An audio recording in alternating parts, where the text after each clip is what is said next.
Bonjour à tous et bienvenue dans cette vidéo. On se retrouve aujourd'hui pour un test complet et détaillé du Ultron S-Pack Evo 15 de Compressport. Alors avant qu'on commence, je vous précise que ce test n'est pas rémunéré et que Compressport m'a fourni le matériel gracieusement pour qu'il soit réalisé. Je les remercie encore pour cela.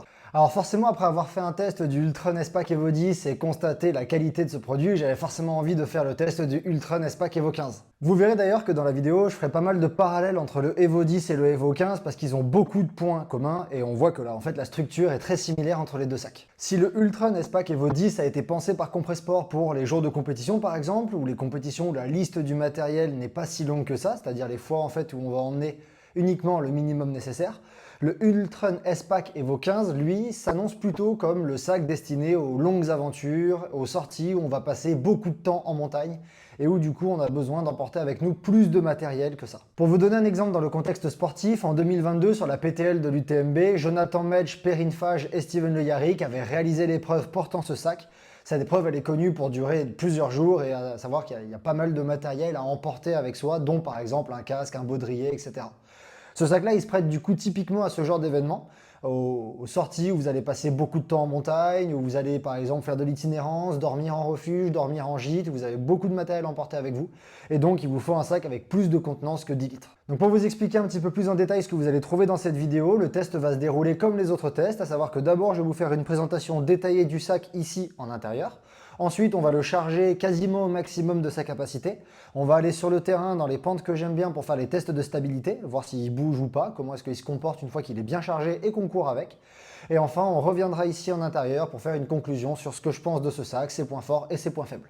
Donc, ce sac, comme je vous l'ai dit, s'appelle le Ultron S-Pack Evo 15 et comme son nom l'indique, c'est à 15 litres. Ok. Le premier avantage qu'il faut noter, le premier point qu'il faut noter, c'est qu'il pèse seulement 126 grammes dans la taille que j'ai là, c'est-à-dire un S, il est annoncé à 130 grammes en moyenne sur le site de Compressport. Donc ça en fait un sac super léger pour un volume, une capacité à emporter qui est quand même considérable. Si je dois le comparer au Ultron S-Pack Evo 10, il faut savoir que c'est exactement la même structure de sac, on va revenir en détail dessus par la suite. La seule vraie grosse différence, les trois grosses différences, c'est que premièrement, il y a une poche zippée qui a été rajoutée ici à l'arrière du sac. Il y a une sangle avec un serrage élastique par lacet en Z qui a également été ajoutée par-dessus pour également emporter du matériel comme ça. Et l'autre grosse différence, c'est que ici, le serrage ventral n'est plus avec des sangles en lacet qui zigzaguent, mais est avec un système de fermeture éclair. Plus précisément, les 15 litres de ce sac sont répartis en 12 litres dans les poches en intérieur et l'équivalent de 3 litres possibles à emporter dans le système de serrage arrière. On retrouve à l'avant, exactement comme sur le Ultron S-Pack Evo 10, deux poches ici qui permettent d'emporter de la nourriture avec des bandes élastiques. On retrouve ici, juste au-dessus, une poche à flasque de chaque côté du sac. Et on retrouve plus haut, ici, la poche à déchets et ici, la poche pour transporter les clés. Derrière, le sac est constitué donc de une poche zippée ici dans le dos, qu'on attrape avec le zippage qui se trouve là. Une poche 3 litres qui sont en fait ici répartis par un serrage élastique. Une poche de chaque côté transversale qui plonge comme ça à travers le sac. Et toujours la grande poche dorsale qu'on va retrouver ici. Et cette fois, la particularité, c'est que la poche dorsale est équipée d'une petite sangle qui vous permettra d'accrocher une poche à eau. Je reviendrai dessus par la suite. Et enfin, concernant les serrages, les systèmes de serrage de ce sac, on en retrouve deux. Ici, le serrage ventral qui se fait par zip avec un système autobloquant. Je vous le montrerai par la suite dans les vidéos. C'est simplement pour vous dire qu'en fait, quand vous remontez la fermeture éclair comme ça, il est possible de la bouger. Et quand la fermeture éclair est abaissée, le petit bouton, le petit bitonio de la fermeture éclair est baissé, la fermeture éclair est fixe et il est impossible de la faire coulisser. Je ne reviendrai pas plus en détail sur ce système de serrage ventral par fermeture éclair, parce que pour moi, c'est pas un débat, c'est un choix personnel. Il y a des personnes qui adorent, il y a des personnes qui détestent, c'est très personnel, et pour moi, c'est ni un point positif, ni un point négatif. Le sac est comme ça, moi personnellement, j'aime bien, il y a des gens qui détesteront, mais juste, je ne reviendrai pas dessus par la suite. Et ensuite, le deuxième système de serrage qu'on retrouve sur ce Compressport, c'est exactement le même que sur leurs autres sacs, à savoir les sangles transversales ici, qui sont non élastiques, qui coulissent dans ce bout en plastique et qui permettent de venir ajuster à quel point est-ce qu'on plaque l'avant et l'arrière du sac au dos. Alors le Ultron S-Pack Evo 15 est fourni avec 2 flasques Compressport, il est disponible dans 5 tailles différentes, du XS au XL, et exactement comme les autres sacs Compressport, il a des petites bandes ici antidérapantes qui viennent plaquer le bas du sac au bassin pendant qu'on court. Donc voilà pour la description détaillée de ce sac. Maintenant je vais vous montrer comment je le charge. On va le remplir quasiment à son maximum. En tout cas, on va essayer d'utiliser un petit peu ces 15 litres de volume que le sac propose. Et on va aller tester sa stabilité dans les pentes que j'aime bien, c'est-à-dire les pentes à 0 degrés, 10 degrés et 20 degrés. Je vais vous montrer comment ça bouge ou pas, de devant et de derrière. Allez, à de suite.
Ok, donc là je viens d'arriver sur les spots que j'aime bien utiliser pour faire les tests de stabilité des sacs, c'est-à-dire là je commence par la pente qui est à 10%, ensuite exactement comme dans les autres tests, on ira dans la pente à 20% et enfin on fera un test à plat.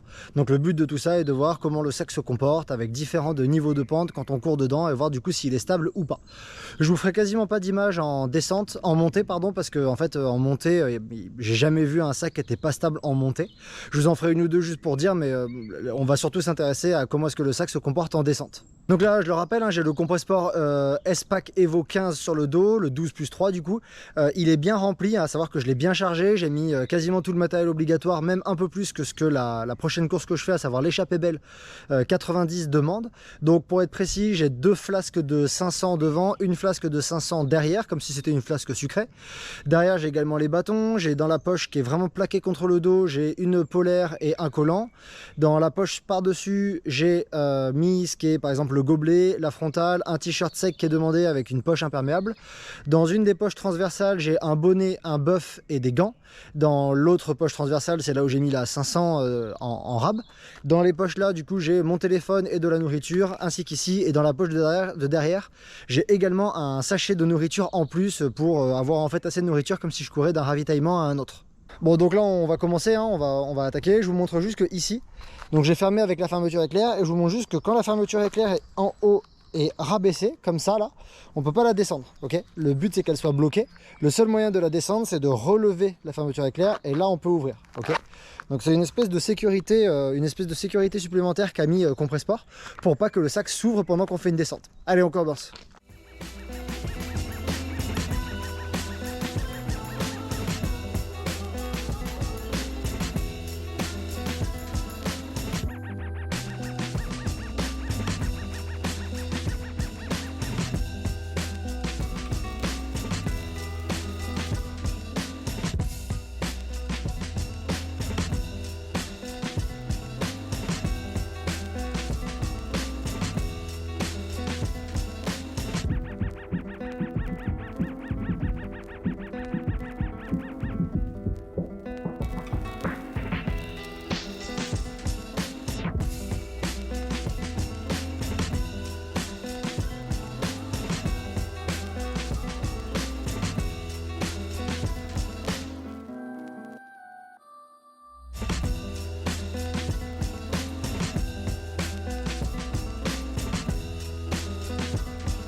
Donc là je viens d'arriver sur la pente que j'aime bien, celle qui descend à 20% pour ce type de test là, elle est vraiment pas mal.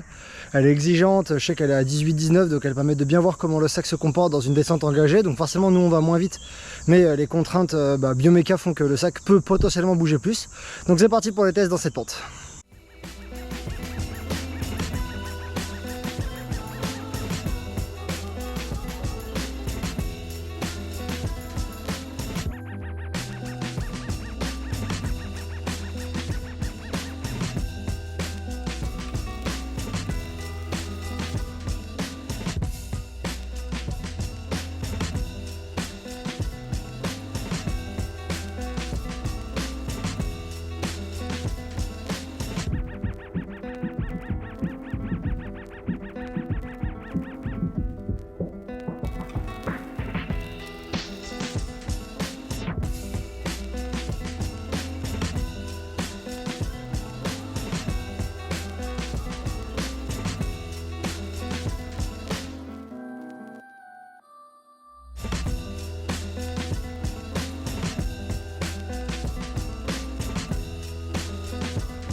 Donc là on est au dernier endroit, un petit endroit à plat en forêt qui permet de tester la stabilité sur une pente à 0, donc on te court à plat. Allez, c'est parti.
Donc, nous voilà revenus en intérieur, toujours dans le test du Ultron S-Pack Evo 15, et je vais pouvoir vous faire un retour sur ce que je pense de ce sac.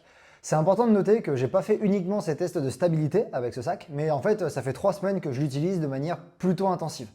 J'ai fait un peu tout avec, j'ai fait des séances courtes, des séances longues, des séances avec du dénivelé, du plat, des séances où je suis allé vite, des séances où je suis allé plus tranquille, des séances où j'ai utilisé le sac rempli, des séances où je l'ai utilisé peu rempli afin de tester sa polyvalence. Bref, je l'ai vraiment utilisé dans pas mal de circonstances différentes qui m'ont permis de me faire une idée assez générale de ce pourquoi ce sac est fait, quelles sont ses limites et quels sont ses points faibles et points forts à mon avis personnel. Le premier point positif que j'ai vraiment aimé avec ce sac, c'est exactement le même que sur le Ultron S-Pack Evo 10, c'est la stabilité. Le 10 comme le 15 litres sont hyper stables et j'ai jamais eu de problème de ballottement. Les images parlent d'elles-mêmes, hein, vous pouvez les voir avec les ralentis que j'ai effectués, c'est flagrant. Le contenu est stable, à l'arrière ça bouge pas du tout, même la veste que j'avais mis là derrière, elle n'a jamais glissé alors que je faisais des descentes où j'allais quand même plutôt vite parfois. Vous le voyez même sur les images, à un moment, la flasque que je range à l'arrière dans la poche transversale là, qui est ici, elle sort un petit peu, la tétine sort, et pourtant ça bouge pas. Si vous faites attention sur une image, il y a également la poche du téléphone qui est pas fermée. On voit mon téléphone qui dépasse, et en fait rien ne bouge. C'est super plaqué, c'est bien fité, et ça pour moi c'est vraiment un point super positif. Le sac est très stable, et son contenu est très stable. La stabilité du matériel et du sac est vraiment pour moi très avancée. C'est une des meilleures qu'on trouve sur le marché hein, par rapport à d'autres sacs que j'ai pu comparer. Et ça, c'est vraiment le premier gros point positif de ce Ultron S-Pack Evo 15. Le deuxième gros point positif de ce Ultron S-Pack Evo 15, pour moi, c'est sa capacité. J'ai vraiment été impressionné par ce 15 litres. On dirait pas comme ça qu'avec ses 126 grammes, il peut contenir 15 litres de matériel, et pourtant. Je me suis amusé, comme vous l'avez vu sur la vidéo, là je l'ai chargé, je l'ai chargé, je l'ai chargé, je l'ai rempli de plein de choses. Sur d'autres tests que j'ai pu effectuer, j'ai même rajouté du matériel pour voir jusqu'où il pouvait aller. Donc forcément, à un moment, il était bien plein à craquer. Au début, j'étais même un petit peu sceptique par ce serrage élastique en lacet qui se resserre d'ailleurs, je vous le montre maintenant par ici. Là, on a une sangle qui nous permet de tirer dessus pour resserrer le dessus. Vous m'avez vu le faire dans la vidéo où je le charge. Donc j'étais un peu sceptique sur ces 3 litres. Je me disais, est-ce que ça va vraiment tenir hein, par-dessus? Est-ce que ça va pas tomber au fur et à mesure qu'on court? Et pourtant, non. En fait, c'est un vrai 15 litres qui peut contenir plein de matériel. D'ailleurs, je reviens sur la PTL de l'UTMB de Steven Le Yarrick, Perrine Fage et leur troisième partenaire. Ils trimballaient un casque, le casque obligatoire, ils le trimballaient par-dessus. Et en fait, ça bouge pas. C'est vraiment bien pensé. Les poches sont bien pensées. Et donc, c'est un beau volume. Tout ce qu'on a arrangé trouve sa place. Et du coup, moi, ça, j'ai vraiment bien apprécié. C'est un vrai 15 litres. Et c'est typiquement un sac qui va me servir pour des aventures qui vont durer longtemps, où j'ai du matériel à emmener, ou par exemple sur des itinérances qui vont durer, par exemple, 2 jours. Donc, belle capacité, un vrai 15 litres dans lequel on va pouvoir ranger plein de choses. Le troisième point positif que je veux mentionner sur ce Ultron S-Pack Evo 15, c'est son ergonomie et sa légèreté. Exactement comme son petit frère, hein, tout est bien pensé sur ce sac et tout est accessible. Uniquement les 2 poches arrière, mais ça je pense que c'est normal, hein, je ne vois pas comment ça peut être autrement. Uniquement les 2 poches arrière, donc celle qui est zippée ici et celle qui est plongeante et qui fait tout le dos. Hein, cette poche, il faut savoir que la poche qui est ici et qui contient la sangle de poche à eau, elle est vraiment très profonde, hein, elle va jusque tout en bas du sac. C'est uniquement ces 2 poches-là qui ne sont pas accessibles une fois qu'on porte le sac. Sinon, toutes les poches sont accessibles. Les 2 transversales ici, il suffit de passer les mains derrière et on accède directement au matériel. Même la sangle porte-bâton ici, qui est un petit challenge, hein, parce que c'est quand même assez loin derrière, et ben en fait, les bâtons sont super faciles à ranger et à sortir depuis ce rangement-là. Les poches qui sont ici à l'avant sont bien pensées, les téléphones rentrent dedans, elles sont confortables. Je ne vous l'ai pas mentionné plus tôt, mais ici, en fait, à l'intérieur de cette poche-là et de cette poche-là, pour pas qu'on sente ce qu'on met dedans, par exemple les barres ou le téléphone, il y a des petites mousses qui amortissent, donc ça c'est super agréable, ça rajoute du confort. Donc bref, moi je trouve que l'ergonomie de ce sac est bien pensée et ça fait vraiment plaisir d'avoir un sac où les poches sont facilement accessibles, elles ont été réfléchies, on voit que le matériel logiquement trouve sa place à différents endroits. Donc c'est vraiment quelque chose que j'apprécie moi particulièrement d'avoir un sac qui est bien pensé et on voit que les personnes qui l'ont conçu connaissent le matériel obligatoire sur les courses et se sont posé la question de où est-ce que dans ce sac on va le ranger. Tout trouve sa place naturellement et ça j'ai vraiment adoré ça sur ce Ultra S-Pack Evo 15. Alors, je vais m'arrêter là pour les points positifs, hein. Je pourrais vous en mentionner d'autres, mais je pense que c'est déjà bien là, j'ai fait les principaux. Et maintenant, on va passer sur ce que moi j'ai un peu moins aimé sur ce sac et ce que je considère être des points un peu moins aboutis ou des petits points négatifs. La première chose que j'ai un peu moins aimé sur ce Ultron S-Pack Evo 15, c'est le confort au niveau des bretelles une fois que le sac est chargé à son maximum. Alors quand je vous dis ça, j'ai pesé quand même quand je suis rentré et que j'ai remarqué ce petit point-là. J'ai pesé le sac et j'avais 4 kg, un peu plus de 4 kg dedans. Donc vous pouvez comparer avec des chargements que vous utilisez d'habitude. C'est beaucoup. 4 kg, ça commence à faire beaucoup pour un sac. Il était rempli, hein, les 15 litres étaient quand même bien chargés. Et en plus de ça, je portais un t-shirt relativement fin et à l'utilisation, donc sac très chargé et t-shirt relativement fin, quand je suis descendu dans certaines côtes où j'allais un petit peu vite, j'ai pu sentir un léger inconfort au niveau des bretelles, donc du haut des bretelles, à savoir ici et ici sur le sac. Alors, je le répète, hein, c'est dans le cas particulier où le sac était chargé au maximum, mon t-shirt était fin et je descendais assez rapidement. À savoir que normalement, si vous faites une course avec autant de matériel obligatoire et que vous avez autant de choses à transporter, il y a quand même de grandes chances que vous ralentissiez, donc que vous n'alliez pas aussi vite que ce que j'ai voulu tester une fois que j'étais sur le terrain avec ce sac. Mais je voulais le mentionner. En fait, comme c'est un 15 litres, il est rempli. La grande majorité des poches se trouvent à l'arrière, ce qui fait qu'il y a un déséquilibre de poids, comme sur beaucoup de sacs, entre l'avant et l'arrière. À l'avant, on n'a que les 2 flasques et de la nourriture, le téléphone. À l'arrière, on a rempli les poches, donc il y a beaucoup de poids derrière. Et donc, ça fait qu'il y avait un léger inconfort ici qui pouvait se faire ressentir. Peut-être qu'à l'avenir, un moyen de corriger ça, ou Compressport voudra mettre, par exemple, une petite protection ici, histoire d'épaissir un petit peu le sac à ces endroits-là. Faut pas oublier que c'est un sac de 126 grammes, il est extrêmement léger, c'est-à-dire que le tissu est également extrêmement léger, et que donc, par exemple, le moindre moment où il y a du poids dedans, bah, on va le sentir, il n'y a pas de protection. C'est le revers de la médaille d'un sac qui pèse très peu. Ok? Donc voilà pour le premier point que je voulais mentionner, à savoir que j'ai retesté le lendemain exactement la même côte, exactement le même chargement, mais cette fois j'ai changé de t-shirt, j'en ai mis un légèrement plus épais, et en fait je ressentais plus cet inconfort. Donc je pense que c'est vraiment un croisement de plusieurs choses, sac plein, descente rapide et t-shirt très léger. Et peut-être qu'on trouve très facilement en fait des moyens de contrebalancer ce très léger inconfort que j'ai eu au niveau des bretelles dans cette situation-là. La deuxième ombre au tableau que j'aimerais mentionner, c'est le manque de polyvalence de ce sac, ou en tout cas la moins grande polyvalence comparativement à son petit frère, le Ultron S-Pack Evo 10. Comme je vous l'avais dit dans la vidéo du Evo 10, il est super polyvalent, c'est-à-dire que vous l'utilisez vide, vous l'utilisez plein, il aura exactement les mêmes propriétés.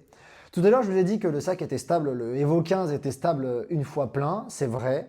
On n'est pas non plus sur de l'instabilité, sur quelque chose qui est gênant, mais par contre, on sent quand même que le sac ne se comporte pas de la même façon une fois qu'il est vide ou très peu rempli. Je l'ai trouvé, je l'ai préféré en tout cas, moi personnellement, j'ai préféré l'utiliser rempli plutôt que très peu rempli.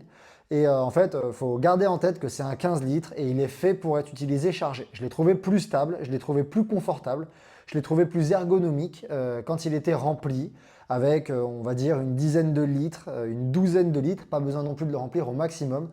Mais c'est vrai que si on emporte uniquement par exemple 2 flasques et des bâtons, et ben, je le trouve un peu moins stable par exemple, alors que le Ultron S-Pack Evo 10, lui, gardait sa stabilité quel que soit le niveau de chargement. Donc ça à garder en tête. Moi, ça ne me surprend pas, hein, c'est un 15 litres. Donc, si vous achetez un 15 litres pour l'utiliser comme un 2 litres, bah, autant acheter un 2 litres directement. Donc, moi, personnellement, bah, ça ne me surprend pas. C'est juste à noter, si vous voulez que ce soit votre seul et unique sac, il faudra savoir qu'il sera un petit peu moins performant une fois qu'il sera très peu chargé que comparativement à quand vous allez plus le charger. Le dernier point négatif pour moi de ce sac, c'est la compatibilité avec la poche à eau. À savoir que dans les tests que j'ai réalisés, pour moi, je ne considère pas que ce soit une bonne idée de mettre une poche à eau dans ce sac. La première raison, c'est que une poche à eau, c'est lourd. Une poche à eau, en moyenne, c'est 1,5 litre, donc ça fait 1,5 kg minimum une fois que vous l'avez rempli. Et que ce sac, exactement comme son petit frère, il n'a aucune armature. Okay, on peut le rouler en boule exactement comme un gilet. Il n'a aucune armature, ce qui fait que lorsque vous mettez une poche à eau de 1,5 kg dedans, eh ben, il a une tendance à s'affaisser dans le dos. On sent bien que le sac s'affaisse. À vide, oui, mais même une fois rempli, hein, avec d'autres choses devant, pour essayer de compenser le poids, bah, ça ne change rien, le sac s'affaisse et il a du mal à supporter cette poche à eau qui pèse de 1,5 litre dans le dos. Deuxième problème, soit j'ai rien compris, soit il y a un petit raté sur le passage du tube de la poche à eau. Je vais vous montrer pourquoi. La poche à eau rentre dans la grande poche dorsale que je vous montre et que j'ouvre ici. Okay, elle rentre dans cette poche-là. Et on retrouve en haut la petite sangle qui est censée permettre l'accroche de la poche à eau. De cette poche-là, on retrouve ici ce petit passage qui permet de faire sortir le tube de la poche à eau. Okay, ici, sur la bretelle du coup droite, on a un passant qui permet de récupérer le tube de la poche à eau. Entre la sortie et ce passant, on retrouve ici sur l'épaule un passant qui est censé permettre, là où, dans lequel j'ai mis mon doigt, un autre passant qui fait pile poil la taille d'un tube de poche à eau et qui est censé permettre le passage de ce tube. Or, ce passant-là ne communique pas avec la grande poche qui accueille la poche à eau, celle avec la petite sangle en haut pour le scratcher, mais communique uniquement avec la poche zippée que j'ai ouvert ici et dans lequel j'ai ma main. Donc en fait, le tube de la poche à eau sort au milieu du dos, est censé venir sur la bretelle. Là, il se balade par-dessus le sac à l'extérieur, en plein soleil, en plus de ça, donc c'est pas optimal. Ça fait quand même un grand trajet. Et la poche qui est censée permettre le passage de la poche à eau, sauf si j'ai rien compris et que ce petit passage ne sert pas à ça, en fait, il ne communique pas avec la poche qui est censée accueillir la poche à eau. Donc moi j'ai trouvé ça dommage. Je considère que le sac n'est pas fait pour accueillir une poche à eau. Et donc si vous voulez absolument utiliser une poche à eau, je ne suis pas sûr que ce soit la meilleure des options pour vous. Mon avis personnel, c'est que en fait, quasiment personne n'utilise de poche à eau en trail. Et vu la contenance du sac, plutôt que s'embêter avec une poche à eau et du coup après on ne sait plus quoi mettre dans les poches frontales qui permettent de porter les flasques normalement, Je vous conseille plutôt de mettre des flasques dans le dos, comme je l'ai fait dans la vidéo, de passer une flasque dans les poches transversales, ou deux, plutôt que vous embêter avec les poches à eau. Personnellement, je suis vraiment pas fan de ce système d'hydratation, donc je l'utilise pas, mais j'ai quand même voulu le tester. Donc, est-ce que c'est un défaut? En tout cas, moi je trouve que le sac n'est pas adapté et ne répond pas bien quand on met une poche à eau dedans. Est-ce que c'est grave? Moi personnellement, je m'en moquerais complètement puisque j'utilise pas de poche à eau et deux flasques ça fait 1 litre. Une poche à eau c'est 1,5 litre, donc il suffirait de rajouter une flasque et on n'en parle plus. J'ai exactement la même contenance. Donc en plus de ça, ça condamne la grande poche arrière qui est parfaite pour emmener du matériel, du textile, par exemple une veste chaude, un collant comme il y a des courses qui le demandent. Donc je vois pas pourquoi je condamnerais cette poche arrière pour une poche à eau alors que je peux mettre le même équivalent, le même volume d'eau entre les flasques réparties dans le sac. Mais en tout cas, je voulais vous le préciser, parce que si vous achetez ce sac et que vous voulez mettre une poche à eau dedans, il faut que vous sachiez que peut-être que vous allez être déçu. Alors maintenant qu'on a fait le tour, qu'est-ce que je pense de ce Ultron S-Pack Evo 15? Pour moi, encore une fois, ce sac est une réussite. Je trouve que Compressport, comme toujours, signe un produit de haute qualité et de haute gamme. On voit qu'il est réfléchi, il y a une capacité qui est énorme, 15 litres c'est énorme, j'ai pas encore réussi à le remplir au maximum. Vous pouvez en emporter du matériel avec 15 litres. Donc il signe une performance de maître en proposant un sac avec une telle capacité et un poids dérisoirement bas, à savoir seulement 126 grammes. Donc pour moi ce sac c'est une vraie réussite. Il a des petites zones d'ombre qu'il faut noter. Je vous ai dit que moi celle de la poche à eau je ne la considère pas, je l'ignore. Le manque de confort sur les bretelles, ça c'est un cas particulier. Le manque de polyvalence, j'ai du mal à comprendre pourquoi est-ce qu'on achèterait un 15 litres si on veut le remplir avec seulement 2 litres de matériel. Dans ce cas-là, il vaut mieux acheter un sac de 2 litres ou une ceinture. Compressport en propose d'ailleurs des super. Moi je l'ai testé, la running belt de Compressport, elle est géniale. Vous pouvez emporter 2 litres avec, donc pas la peine d'acheter un 15 litres. Donc pour moi, il a vraiment très peu de défauts ce sac. Les défauts qu'il a, c'est vraiment pour en mentionner et ils sont mineurs. Et pour moi, c'est vraiment une réussite. Donc pour conclure, ce Ultron S-Pack Evo 15, vous le trouverez au prix de 190 € sur la boutique de Compressport. Je vous ai mis le lien en description.